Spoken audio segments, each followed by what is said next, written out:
Ahoy there! Memorial Day weekend came and went, so does that mean I went to Combo Breaker 2023? Yes. But this year it almost didn't happen. You're in for quite the story. Now, to anyone unfamiliar, Combo Breaker is the largest fighting game tournament in the American Midwest. Since last year, the tournament has been hosted at the Renaissance Schaumburg Hotel and Convention Center about 40 minutes west of Chicago. I went there last year and was blown away. See last year's video for more about that. Now, I really wanted to go again after last year, and so I did. After saving up some money, I took the plunge and we were ready to go. We being me, my brother, and my dad.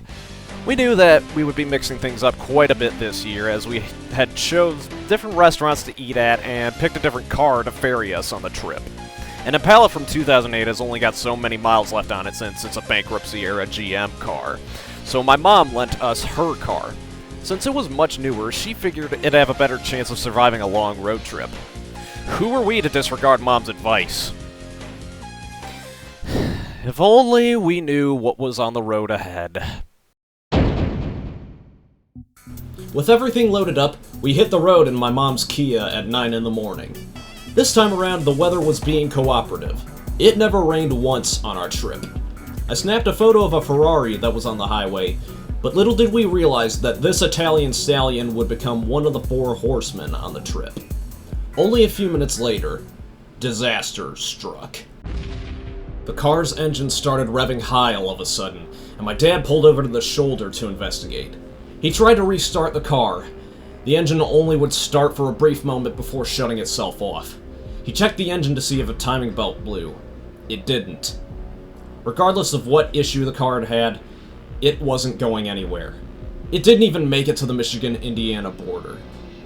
About half an hour later, after calling for help, we rode in a tow truck to a repair shop near Michigan City, Indiana. The shop had a lot on their plate, so the mechanic said they would be able to take a closer look at the car the next day.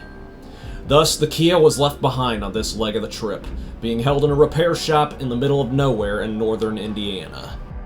After being dropped off at the nearest rental dealer, they told us that they didn't have any cars to lend. Because it was Memorial Day weekend coming up, their inventory was non-existent. We were running out of options. Would we be able to find some other rental nearby? Would we have to summon Mom and the Impala to make the trip? Would we have to give up on the trip entirely? Despite the major setback, we carried on. We ended up getting a lift to the South Bend airport, where we were able to get a rental car to move forward. The stall cost us a couple of hours, meaning we wouldn't have much downtime when we arrived. After contending with rush hour traffic going around Chicago, we made it to Schaumburg at around 6 p.m. Central Time. We checked into our hotel room and almost immediately booked it to Portillo's for dinner. I almost didn't get my dinner too! The order was screwed up to where I didn't get the hot dog that I ordered. No big deal though, we ordered another one. I went with a tried and true chili cheese dog much like I did last year, but this time around I got to try out the Italian beef sandwich. And I recorded it too.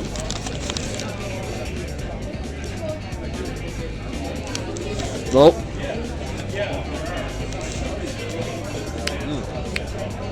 it's good. I need a napkin. After all the BS we put up with today, I was dropped off at the tournament venue to complete my registration and pick up my badge. Thankfully, I missed the long line and got my badge in less than a minute. No more nonsense for the rest of the night.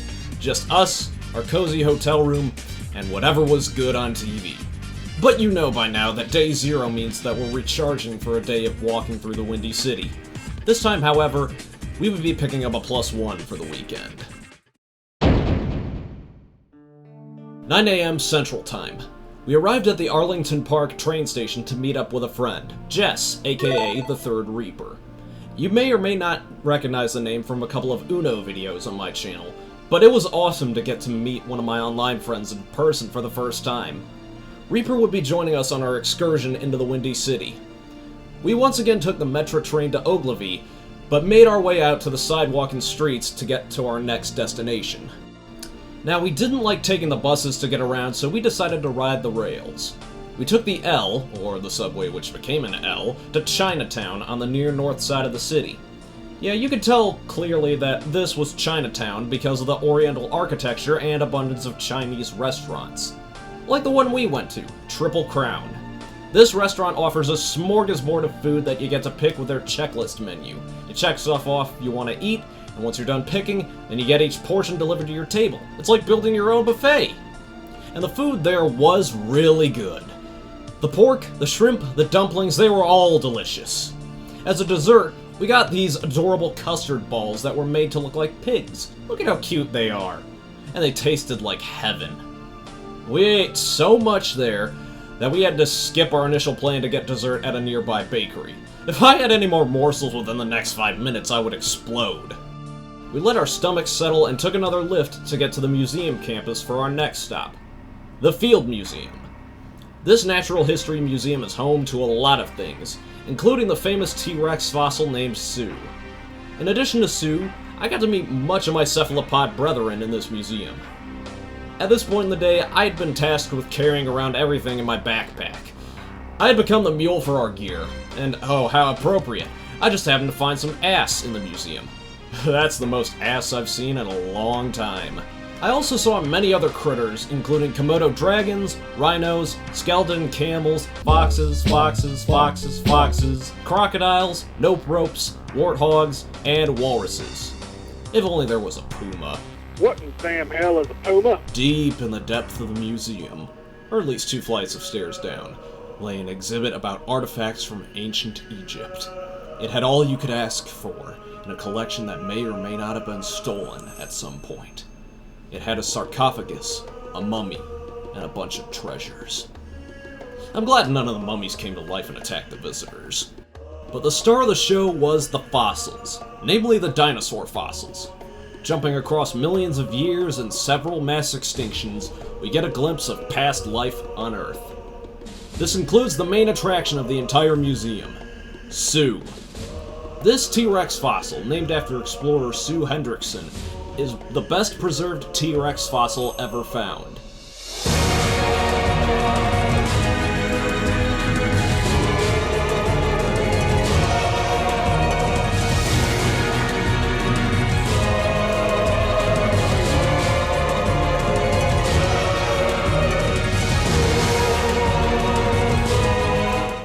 By the way, the real skull of Sue isn't on the full display, as its skull was damaged by parasitic infection and likely further damaged by trampling after she died.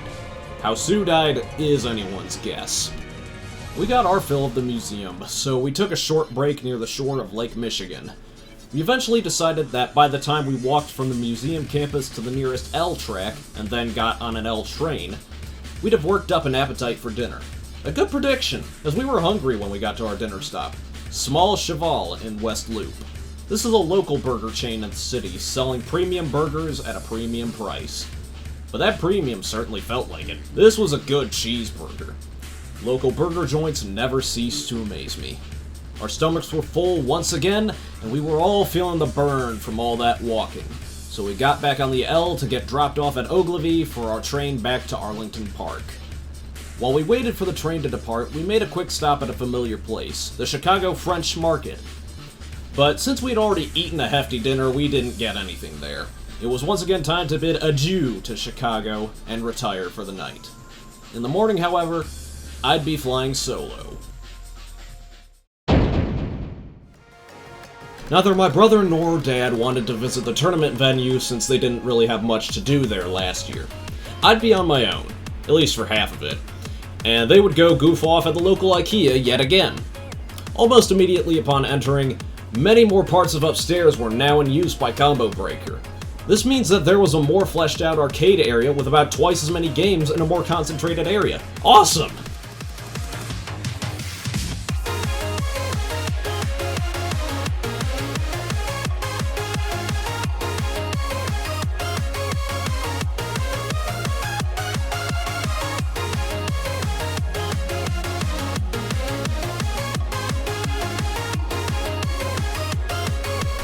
I also happened to catch a game of what I think is one of the Dragon Ball Z Budokai games being played.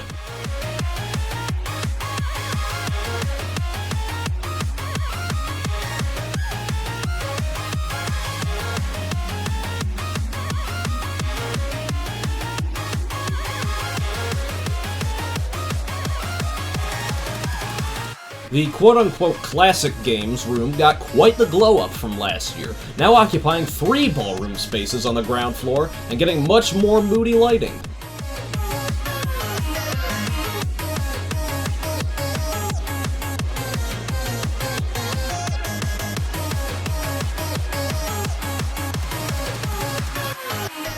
As for the main convention floor, it felt slightly more roomy since there was more space freed up by the use of the upper-level ballrooms.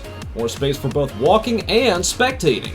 The tournament was still being set up when I arrived, though, as the setups were either not finished or had few people playing on them. However, the tournament was going full speed ahead within minutes, and the floor was becoming more and more packed. Games were getting underway in the pool phases, such as the stream setup for Skullgirl's second encore. I eventually realized that the selfie stick I was using couldn't record audio since it plugged into the headphone jack for the camera button to work. Oh well. Lunch was a simple hot dog, and then it was back out to the floor. I didn't have to play in Super Turbo until 4 that afternoon. When I went back to spectate Skullgirls, I did find out about my lack of audio with the selfie stick plugged in, so this last match I recorded does have proper audio.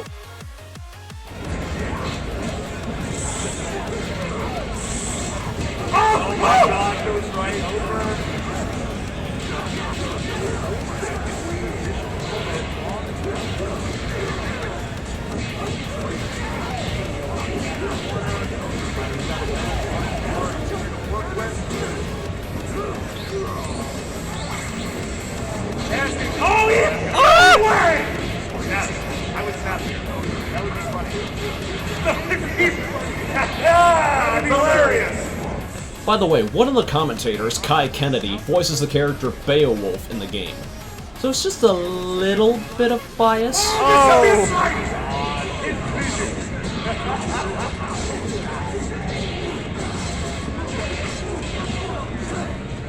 just gonna grab you! I'm just gonna grab you! Good position, he's got it. Oh, he breaks the arm! He only has one character left, he's already to grab.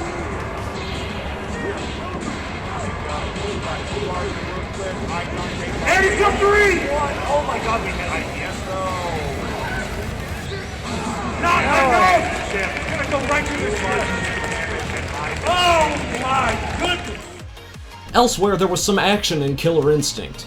I managed to spot Aphex in what I assumed to be a pools match.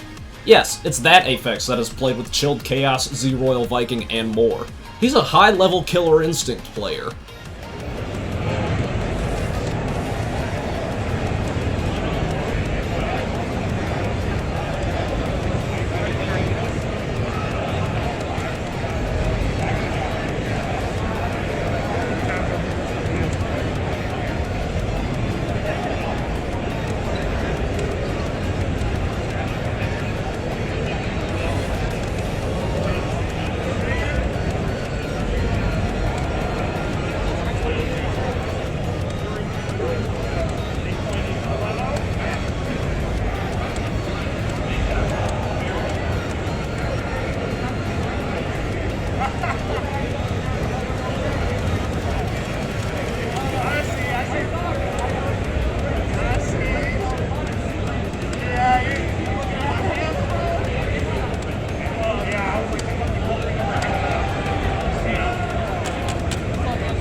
I later found out that 2-time KI champion Nikki didn't make it to Grand Finals.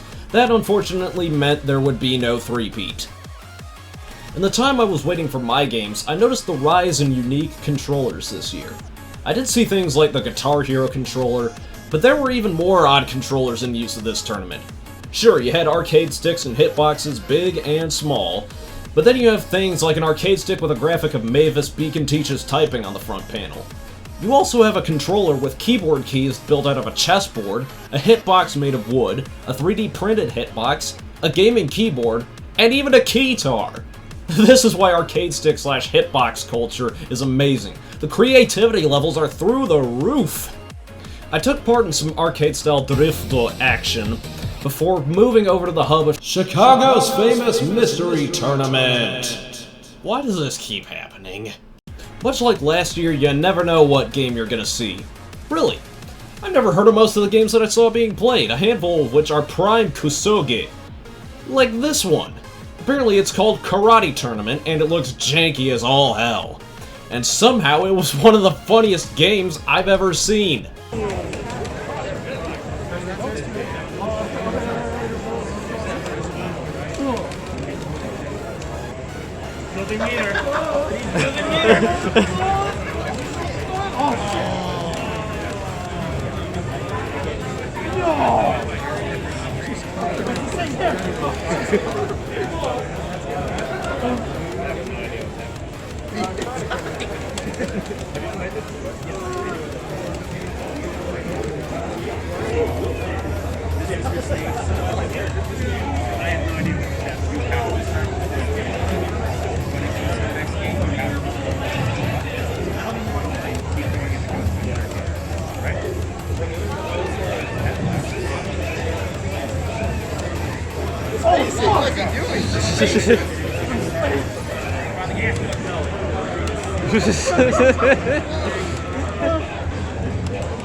The backwalk animation. What is this game? There's so much bad inside. Oh, let's go! Let's go! Hit him! Oh, sweep the leg! Whoa! Oh, I'm at his party! What the fuck is going on? What the fuck? Oh my god. I like the little like fucking like ballad. Oh my god. Oh, let's go. Doesn't even start at the hit? What?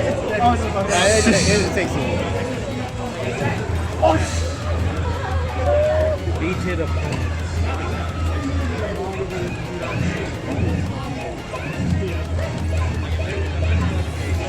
Oh! Oh! Oh!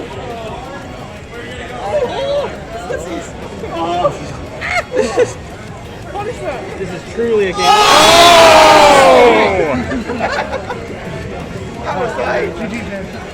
I spotted a player you may or may not recognize here at the mystery tournament. He's called, I think, Esam, and supposedly he's one of the top players in Smash Ultimate? Okay. I know who Esam is. I just happened to see him playing this weird-ass karate game. Real neutral!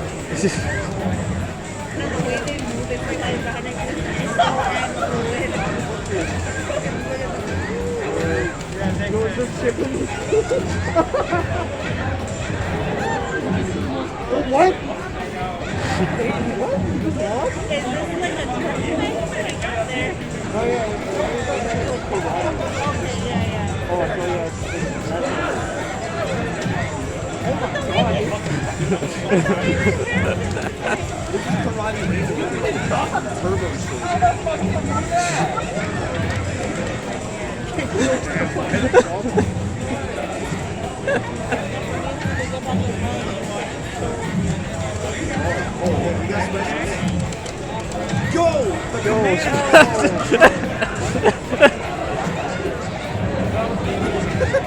How do you change color?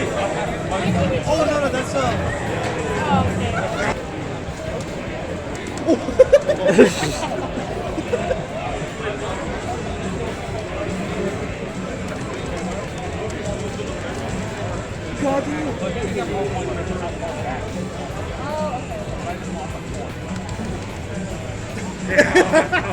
When in doubt, sweep. This is what Street Fighter really is.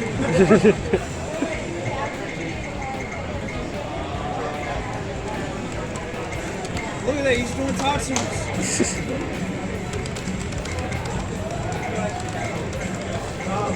Oh, he's got him in the corner. Never mind. There is no corner. There is no corner.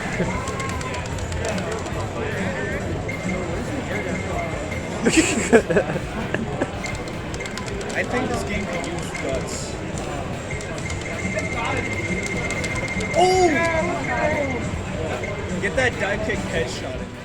I really don't know what this game is, and I think that's what made this shitty game so funny. At around 3 in the afternoon, Reaper arrived to call me a nerd and watch me drown in pools. But before I got to that, I just had to continue exploring the venue and finding more arcade games to play. I settled on the Star Wars game from Atari and realized how difficult the game got after beating the first loop.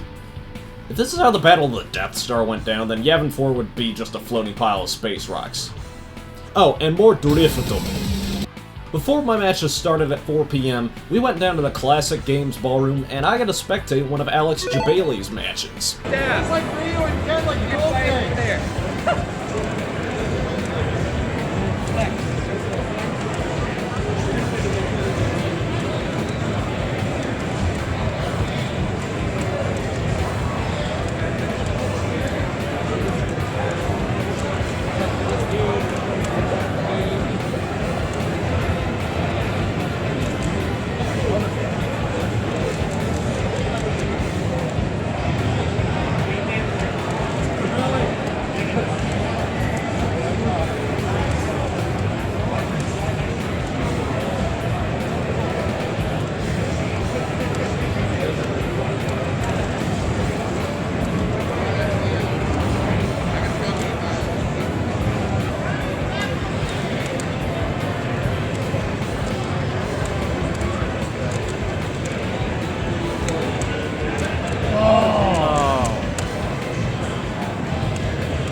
What are you standing up for?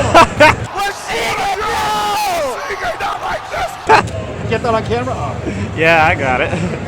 I got you covered.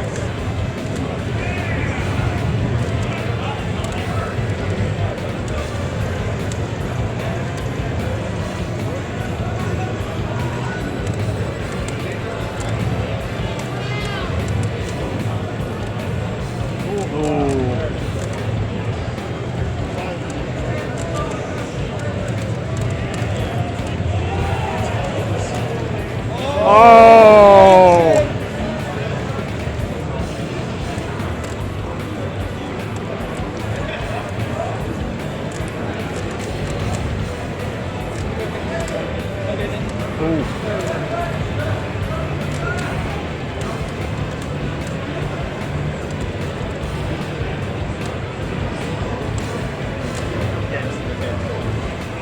I don't know why I keep thinking ball like you play the better. It was time for me to go play some Super Street Fighter 2 Turbo. But before I get to that, we'll have to jump back to earlier in the morning when the venue was opening up. Last year I bought a new controller board for my arcade stick since the other one I had didn't work with the USB adapters on the setups. It's a board designed for both PS3 and PS4, and I bought that one specifically because someone told me the adapters worked with PS3 era controllers. It worked like a champ and all the buttons were mapped properly. I was good to go. I have to admit, however, that I had not practiced the game in over a year, so my run went about as well as I expected. This time, instead of explaining what happened, I have footage of my games!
Going 0-2 is nothing to be proud of, but it was the best I could do with less than an hour of total practice at the venue.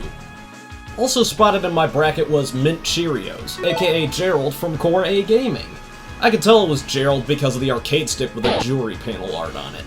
I imagine he was here just for the fun of it since there was no video camera or anything recording this match, but that's not to say it wouldn't happen.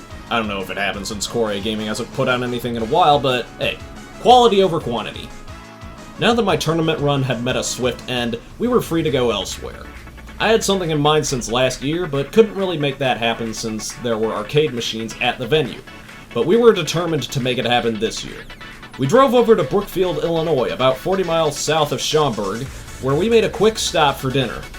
Our dinner would be at La Cabañita, a Mexican restaurant on Ogden Avenue, where we enjoyed delicious meals including gorditas, tacos, tamales, and a plate of nachos that could not be eaten by one person in a single sitting. But you probably know why we're in Brookfield of all places. That's right, we went to Galloping Ghost Arcade, one of the largest arcades in North America. They claim to have over 900 games under one roof. They're all set to free play and you pay a flat fee to play as much as you'll like until closing. The sheer volume of games was awe-inspiring. And of course we spent a few hours there. I mean, how could you not? There's all the classic stuff like Asteroids and Galaga, to a bunch of fighting games, popular and obscure, and just a ton of old and obscure games. Emphasis on obscure.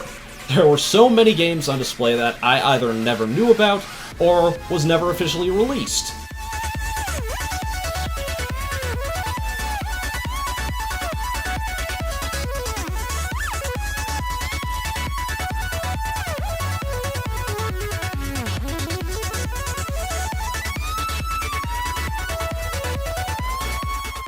There are plenty of other videos about this arcade, and they go more in depth than I ever can, so give those a look.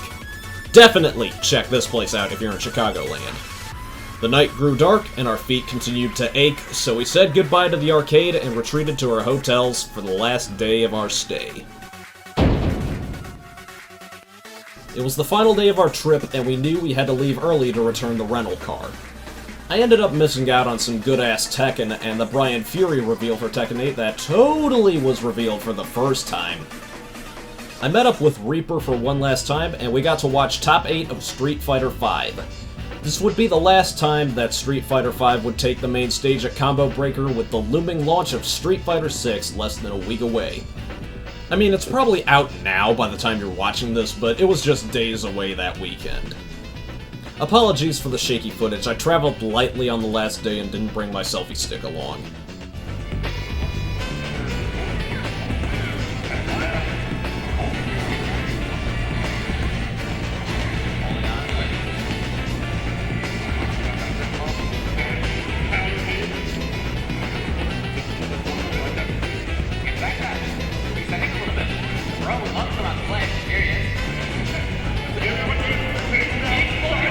Oh!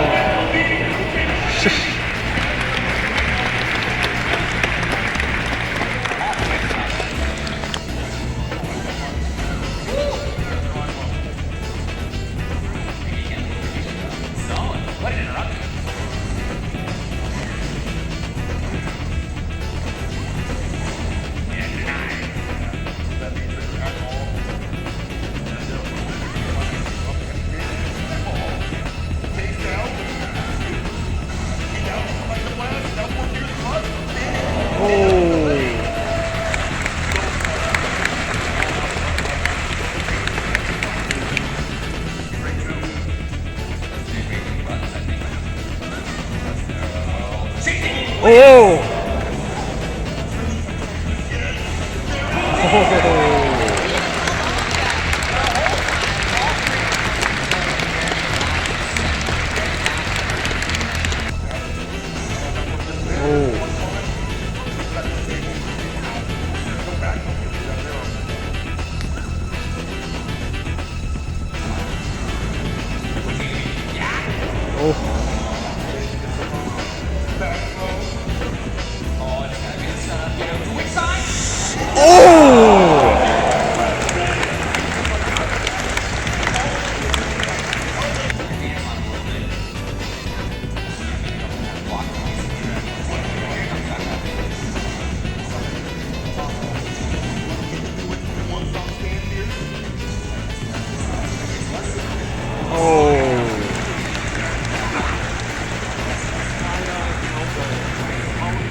Oh! Next one, maybe for stun?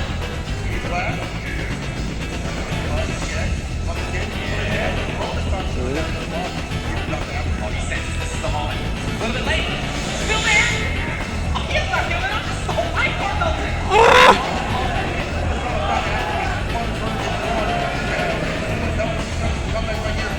The bro! Oh! Oh! Hey! Hey!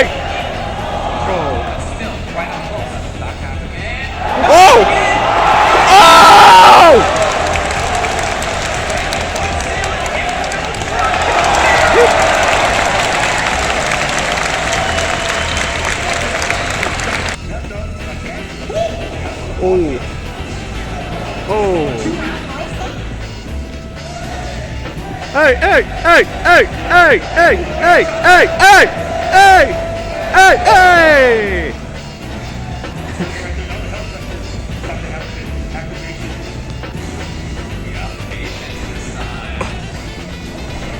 Oh.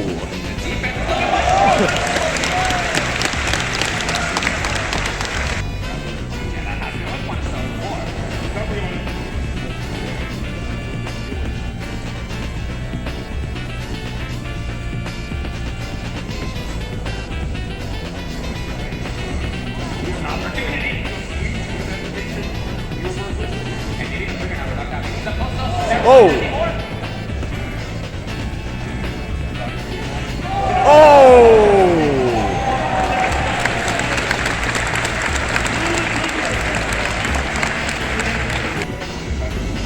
Oh!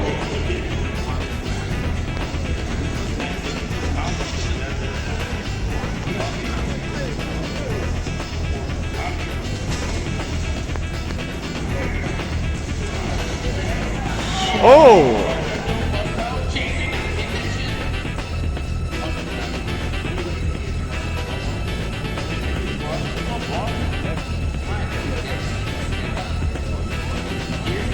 Oh!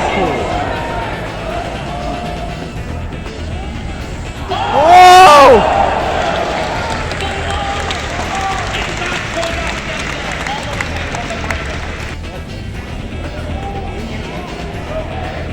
Hey, hey!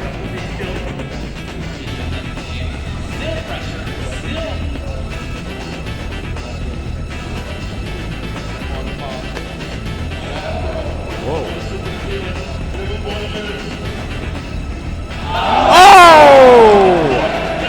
Hey, hey!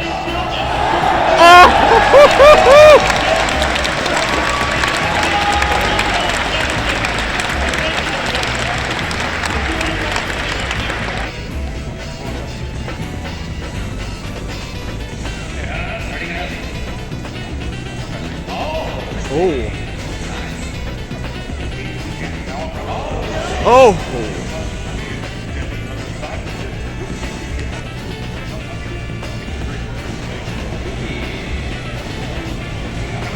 Oh!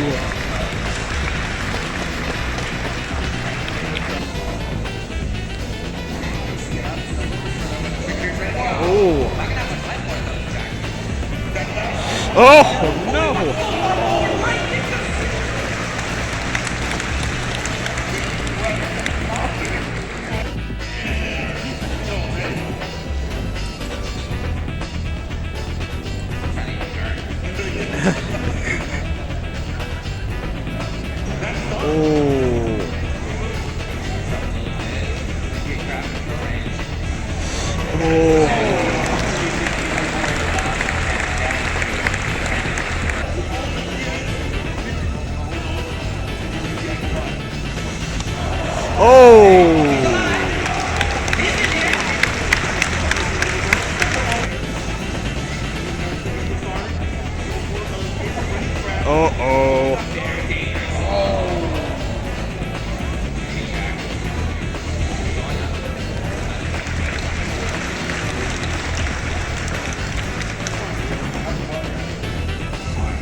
Oh!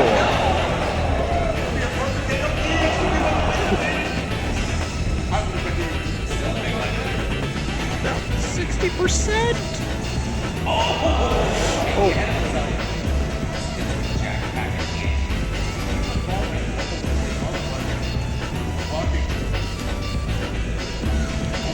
Uh-oh. Oh!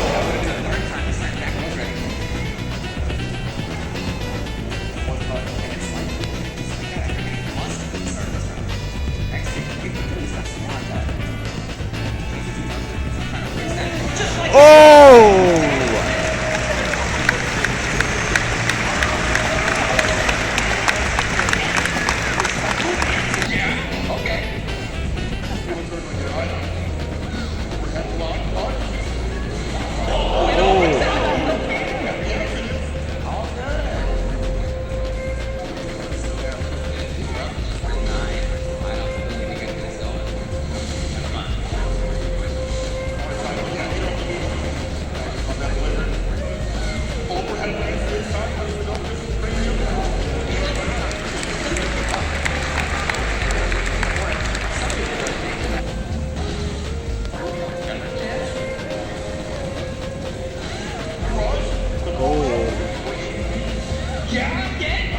Whoa!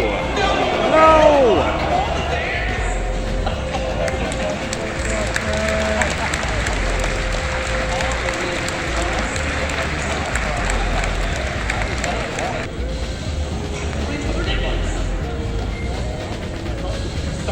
Oh! Oh. Never mind. Oh!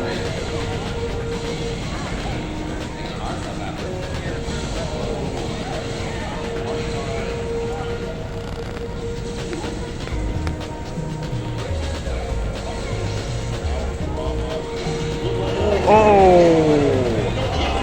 Oh no!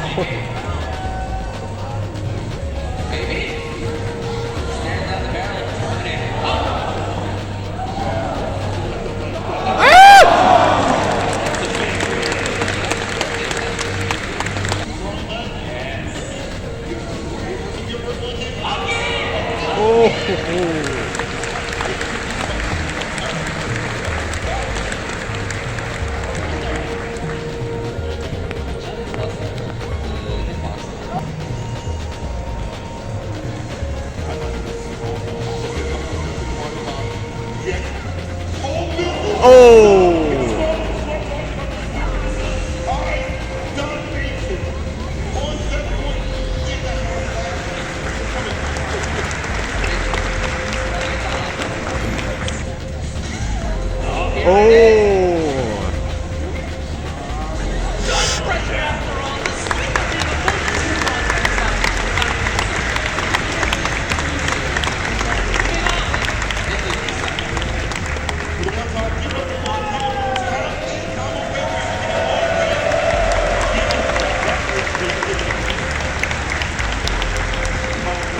Before leaving, I got to watch some matches of Third Strike.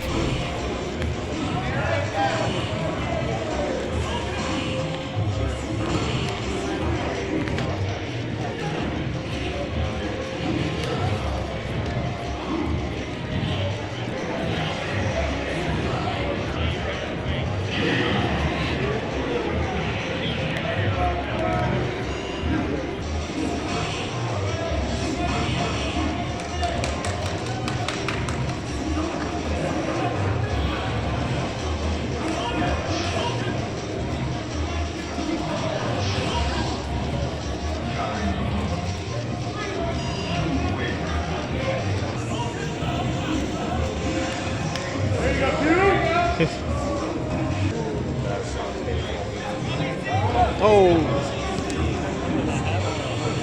Oh! Not getting away with that. Oh yeah, by the way, I think about this earlier. Wait, Aura. You know about the Aura?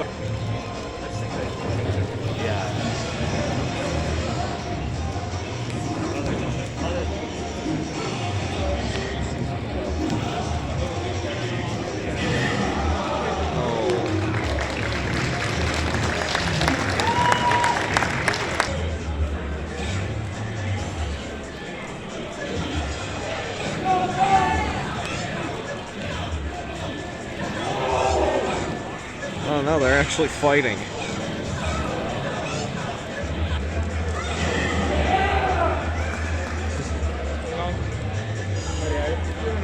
Stayed up a little too late, maybe. Yeah. Like, you know, how many hours we get to play now? Oh, is that what happened? I feel like I saw him last night, but I was out in the parking lot here. I definitely saw him. Footsies! I want to talk in English. He was like overwhelmed with the fact that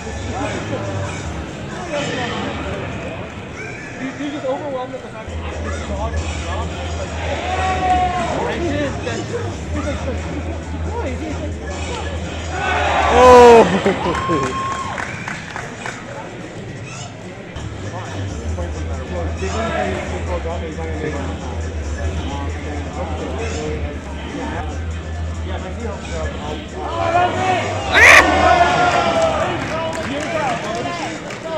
Go, Josh! Wait, what? Hold on. So, We're moving them up to 3 to 5. Hey. We're going to get a little tight too much as we adjust. But I'm looking at the movie board. Okay. And my brother's not like super good at fighting games. Oh! Games that keep like the stages don't actually like real like. What? Yeah. Footsies! Oh, there we go. There you go.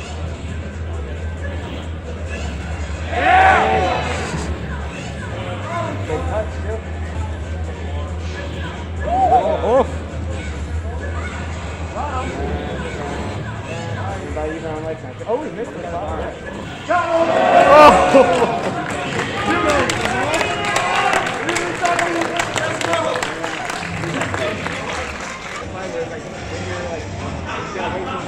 Sometimes like by like 4 or 5 feet in bracket, I'm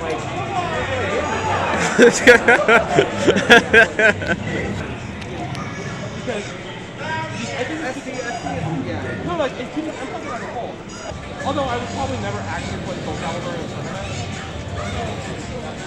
I'm not that confident in that game. So I got no dog in that fight.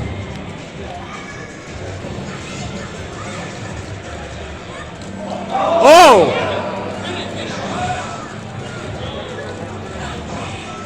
Oh!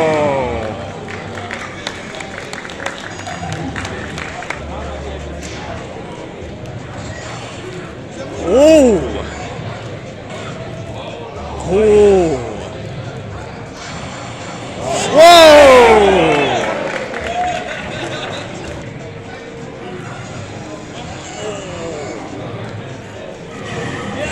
Oh!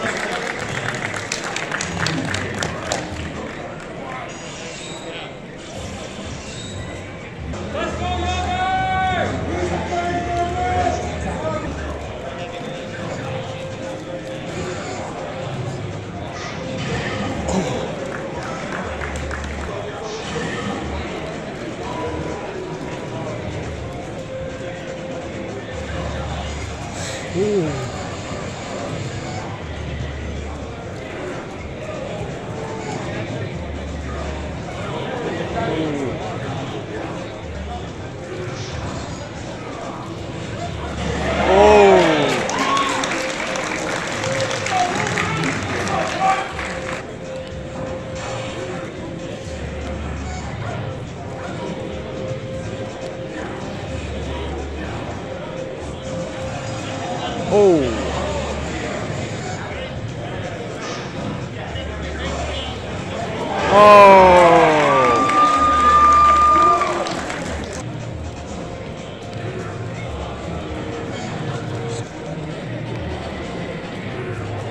Oh! Oh no! Oh!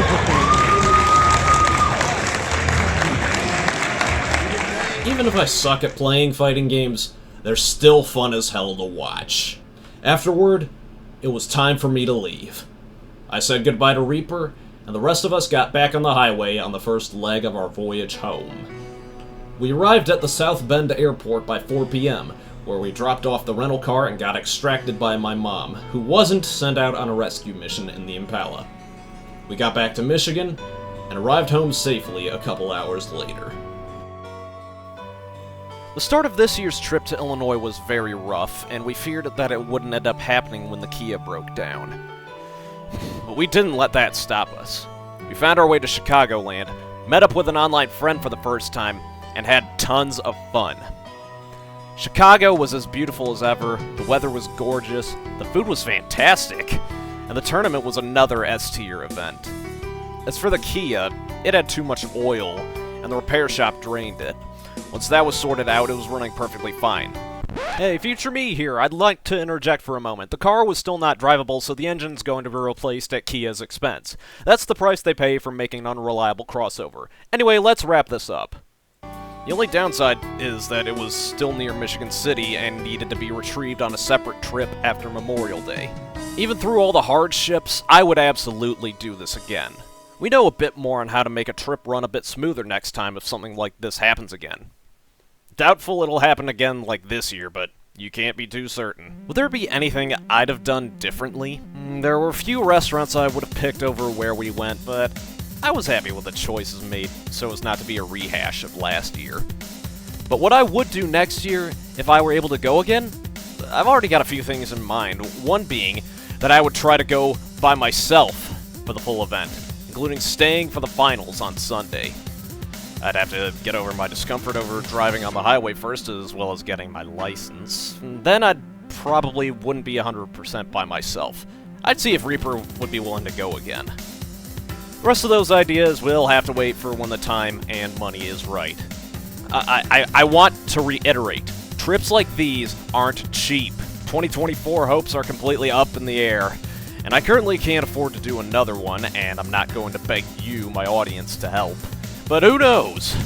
It's a whole nother year away, and that might all change. But my intentions are still crystal clear, though. If I can go to Combo Breaker again, I will. With that, this year's trip is officially over. Did any of you go to Combo Breaker this year? Sound off in the comments. Until next time, this has been Squiddy the Kid, signing off.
We await your return, warrior.